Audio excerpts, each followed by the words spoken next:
I think whatever people's thoughts are about digitisation of society, love it or hate it, it's going to happen. It is happening, and it's already happened. And I think it's important for us as projects to make sure people are kept up to speed with it. I suppose the first bit is, what is digital learning? I think there's a lot of misconceptions about what it is and how it's understood and how it can work to our advantage, to the learner's advantage and to tutors' advantages as well. There are plenty of examples of how it works badly, and we've seen plenty. What digital learning is not is an information sheet just shown on a computer screen. Okay? I'll come back to that in a minute. For me and for our project, digital learning is any type of learning that is accompanied by technology or instructional practice that makes effective use of the technology. And it encompasses the application of a wide spectrum of practices, blended and virtual learning to help learners proceed.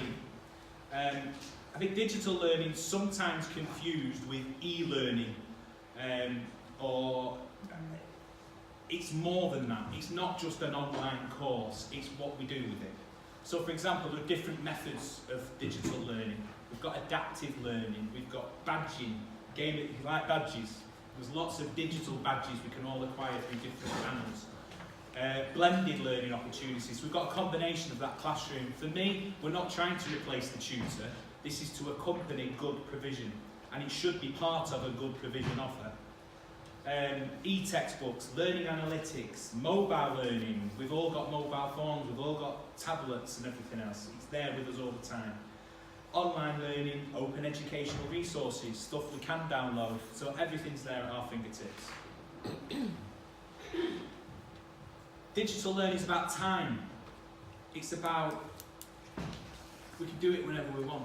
We can do it at 2 o'clock in the morning, we can do it at 3 o'clock, we can do it, you know, the GMB membership particularly has a good cross-section of members, but we have an awful lot of members that work in utilities, within the care sector, within the security industries, all industries that work on sociable hours. We can't get 10, 15 people sat in a room all together at the same time every week. So we've got to work with that and find ways around that. Place, we can do it anywhere we want. We can do it on the bus, we can do it at work. Sorry, no employees here, is there? But there's the opportunity to do it wherever. And it is guided learning. People think a good digital learning experience is guided. You should have the support of a tutor still. You should be taken step by step through different stages. And you can do it often at a pace to suit yourselves. There's no start date often, there's no end date. Just do it as and when you've got the time to do it. I don't know if you can see that very well, but I've entitled this one, "Here's a laptop, now crack on." And the picture there, if you can't read it, says press any key to start and where is the any key? I think that's an example of bad digital learning. Don't just thrust an iPad or a laptop in front and say, "See you later, good luck. Good luck with the course, I'll see you in 12 months. Yeah? Done well, technology won't be the first hurdle of digital learning. It will be, you know, engaging. Part of the digital learning, learners need digital literacy.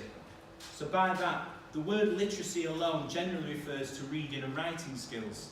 But if you put the word digital in front of it, it takes a whole new meaning and much more. So the reading and writing are still very much at the heart of the digital literacy, he says. But given the new and ever-changing ways we use technology, it can encompass a broader range of skills. Everything from reading on a Kindle, creating and sharing YouTube videos, or even gauging the validity of a website or a piece of data that may be contained within it. There are some prime examples within society today where the digitalisation of information has had some pretty drastic effects. I'm not going to say any particular word here now, but politically, we've got leaders who are in place on the back of digital media campaigns. We've got political situations that are currently happening on the back of really successful digital campaigns.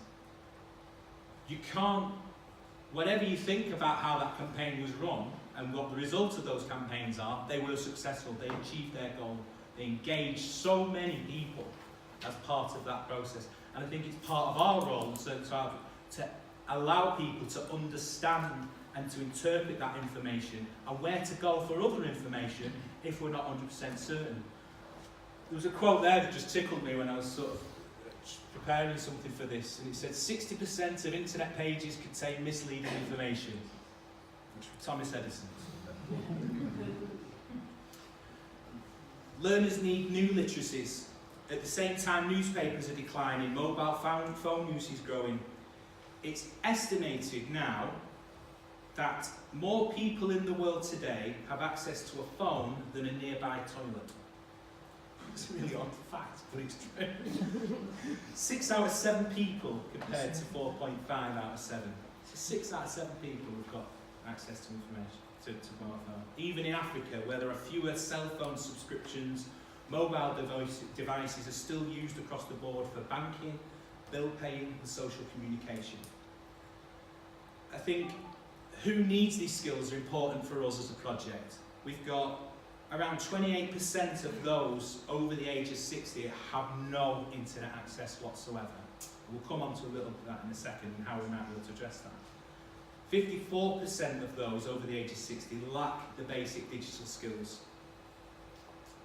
In contrast to that, 96% of 15 to 24-year-olds have all the digital skills, as you would expect, because kids these days are coming through school with iPads and everything. But that has a real impact on our responsibility as projects to try and ensure that adults and families have those skills also, to not only function within society, function on a global scale, but know how to present themselves and know how to protect our kids. I thought I had a really good tool with my daughter. My daughter's, she has a tablet, and I put a tool on there so I can track what she's up to, not to spy on her, but I knew who was asking to be a friend and which boys she was sending messages to and all that. She found a way around it without me knowing for about 3 months. And it was a little thing, so even, the dangers are still there, but we need to be alert and make sure we know how we're using it. Within our own work, within Reachout, there are distinct groups that need the support of Union Learning Fund projects.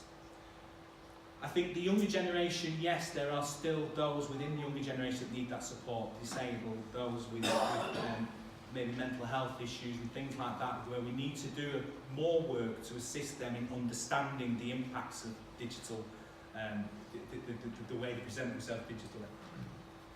When we're working, the main area within our work is working age adults. There's a whole raft and array of things now that we're still going into sites, and I was having a conversation with a colleague from the security industry, saying 50% of his work, of his colleagues, can't use the internet, can't use a computer, don't use it. And this is at the same time where, for example, in the security industry, we're seeing a massive digitalisation of processes and things like that. And there's very little being done at that level to support them. And that's where we come, or try to come in, as a Union Learning Fund project to make a difference.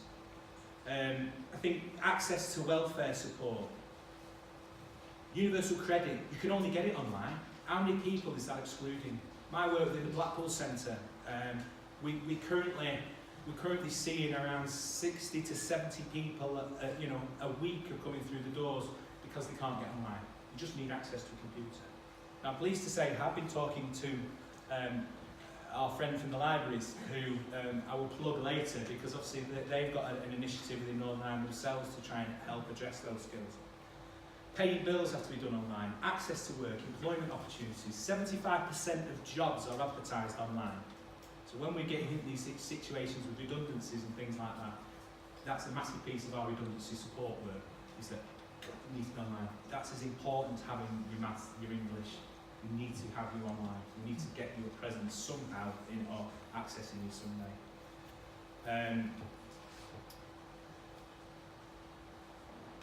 So, how can you allow us help with this? I'm conscious we're running up on time. Identify gaps as part of the skills assessments.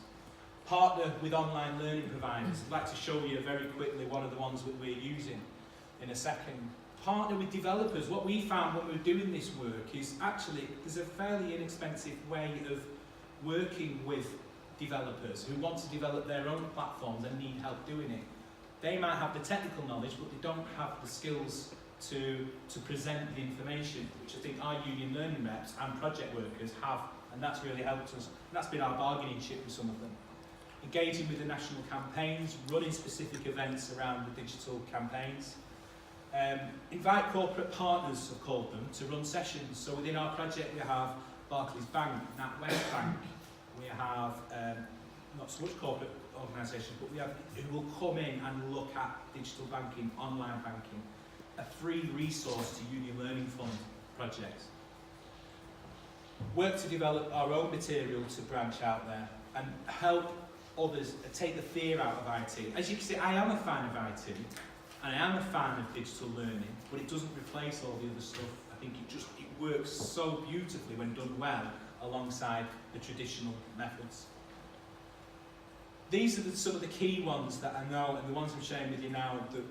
BBC Learning, it sounds like an obvious one, but there's some really good resources in there around literacy, maths, IT, online security and things like that.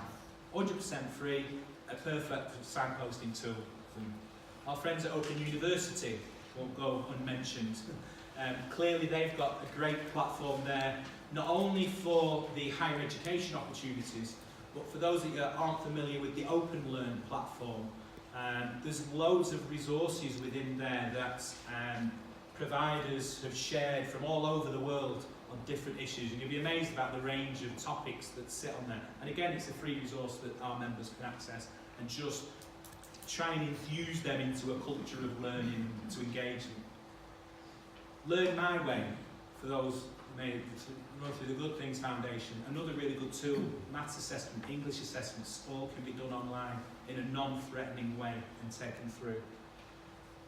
The Learning Curve group, I'm going to drop that one in, we won't get me in trouble.